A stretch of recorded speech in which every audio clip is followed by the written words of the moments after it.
Bien-aimés dans le Seigneur, je vous salue et je vous bénis dans le précieux nom de notre Seigneur et Sauveur Jésus-Christ. Bienvenue dans votre chaîne YouTube Parousia TV 100% Jésus-Christ, 100% gratuite. Cette chaîne qui enseigne le prophétie biblique dans ses profondeurs. Frères bien-aimés dans le Seigneur, soyez grandement bénis et je vous salue.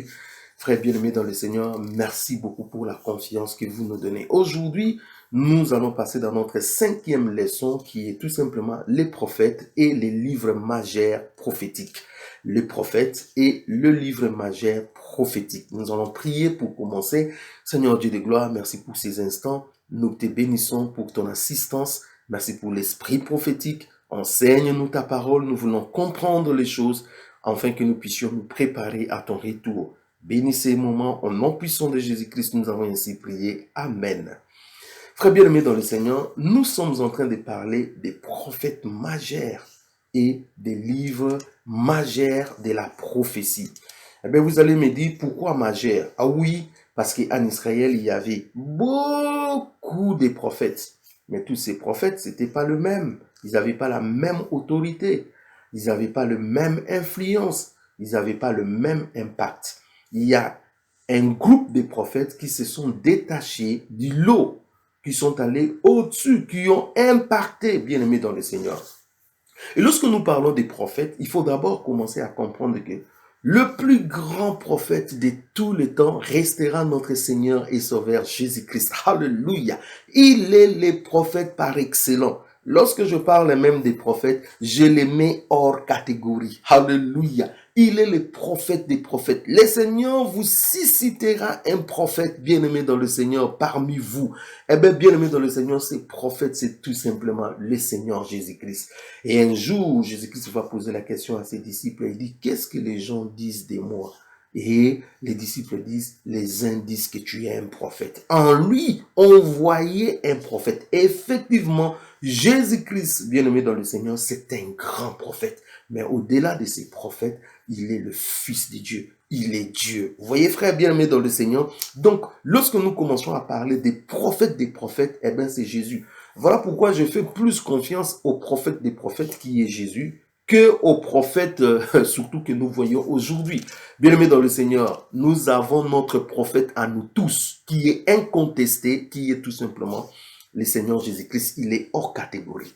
Maintenant, je reviens parmi les hommes. Eh bien, bien-aimés dans le Seigneur, parmi les hommes, vous avez un des plus grands aussi prophètes qui est tout simplement le prophète Moïse. Dans Deutéronome chapitre 34, le verset 10, la Bible nous dit, il n'a plus paru en Israël des prophètes semblables à Moïse que l'Éternel connaissait face à face. Bien-aimé dans le Seigneur, il n'a plus paru en Israël des prophètes comparés à Moïse. Dieu lui parlait face à face comme un homme parle avec son ami. Eh bien, bien-aimé dans le Seigneur, Moïse était un grand prophète.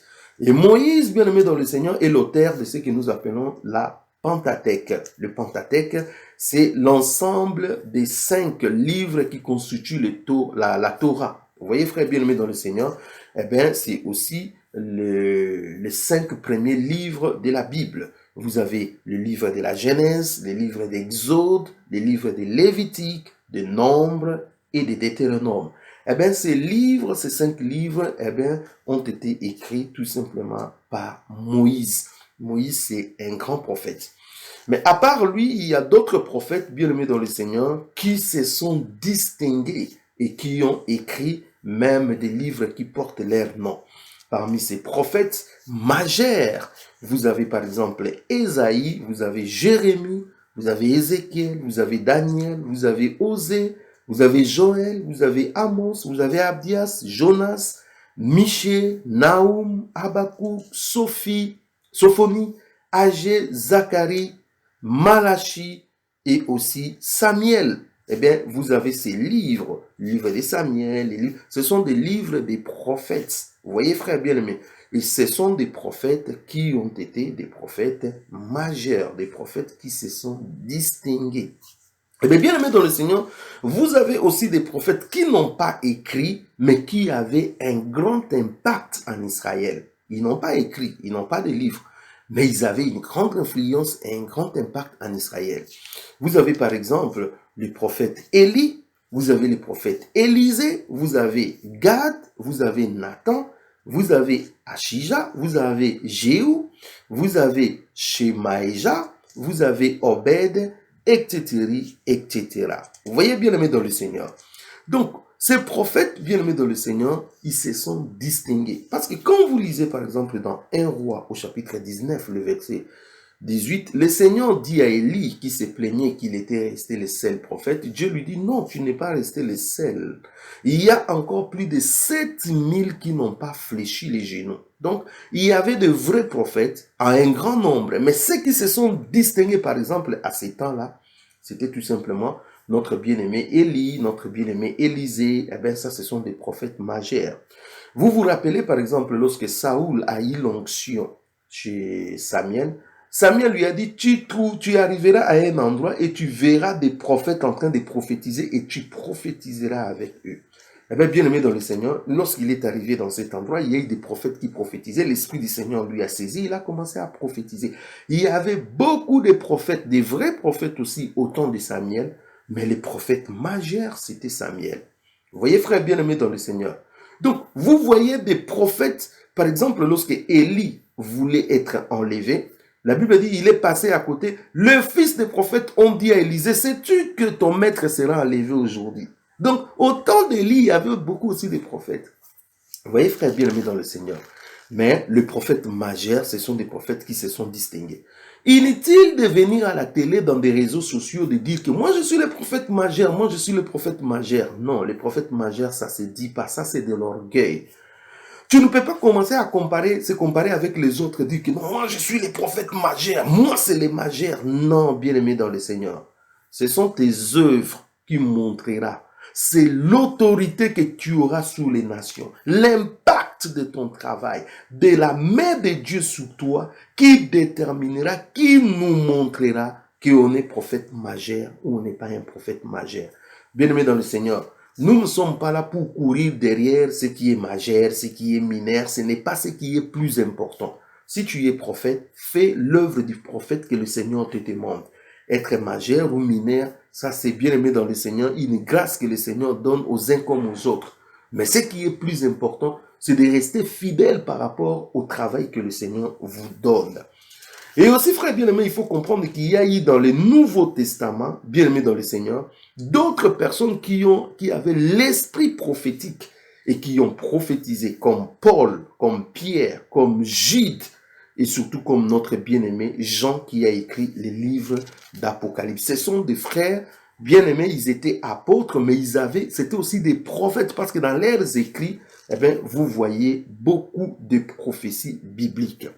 Il y a deux grands livres majeurs dans l'histoire de la prophétie. Et je dirais même, ces livres constituent ce que nous appelons l'architecture prophétique de l'humanité. Je parle de l'architecture prophétique de l'humanité.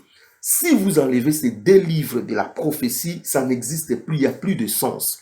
Eh bien, dans ces livres, vous avez les livres de Daniel et les livres d'Apocalypse. Les livres de Daniel et les livres d'Apocalypse, eh bien, sont des piliers, sont des livres majeurs dans l'histoire prophétique de l'humanité. En réalité, le livre de l'Apocalypse est une partie de Daniel qui a été scellée et qui devait être révélée à la fin des temps. Dans Daniel au chapitre 12, le verset 8 et le verset 9, la Bible dit, « J'entendis, mais je ne compris pas. Et j'ai dit, mon Seigneur, quelle sera l'issue de ces choses? » Il répondit, « Va, Daniel, car ces paroles seront tenues secrètes et scellées jusqu'au temps de la fin. » Vous voyez, frère bien-aimé dans le Seigneur, il y avait dans les révélations de Daniel une partie qui n'a pas été révélée. Et le Seigneur a dit, cette partie sera révélée à la fin des temps. Eh bien, c'est notre bien-aimé Jean qui va recevoir la partie qui n'a pas été révélée et qui va nous révéler dans le livre d'Apocalypse. Les deux livres constituent les pièces maîtresses de la prophétie du monde, de l'humanité. Eh bien, ce sont des livres majeurs. Je ne conçois pas et je ne comprends pas un prophète qui dit il ne peut pas enseigner les livres de Daniel, il ne peut pas enseigner les livres de l'Apocalypse. Eh bien, bien aimé dans le Seigneur, c'est tout simplement un faux prophète. Un prophète qui est incompétent, incapable d'expliquer ce que ses prédécesseurs prophètes ont dit, c'est un mauvais prophète. Parce que la Bible nous dit, l'Église est bâtie selon le fondement des prophètes, des apôtres et des prophètes de l'agneau. Vous voyez, l'Église est bâtie selon le fondement des apôtres et des prophètes. Bâtir, là, c'est enseigner, l'enseignement, bien-aimé dans le Seigneur. Vous voyez, cela veut dire que tout prophète de Dieu enseigne la parole de Dieu, nous explique le passé, le présent et le futur, nous explique ce que ses prédécesseurs nous ont dit. Un prophète qui n'enseigne pas la parole de Dieu, qui passe son temps à regarder les sacs des gens, à voir des choses dans des poches des gens, à prophétiser sur les gens sans pour autant nous enseigner la parole de Dieu, est tout simplement un faux prophète qu'il ne faut pas suivre. Soyez grandement bénis, frères bien-aimés dans le Seigneur. Restez branchés dans votre chaîne YouTube Parousia TV. Et bien, si vous n'êtes pas abonné, abonnez-vous pour recevoir nos prochaines leçons. Je vous laisse dans la paix du Seigneur. Soyez bénis au nom de Jésus. Shalom, shalom.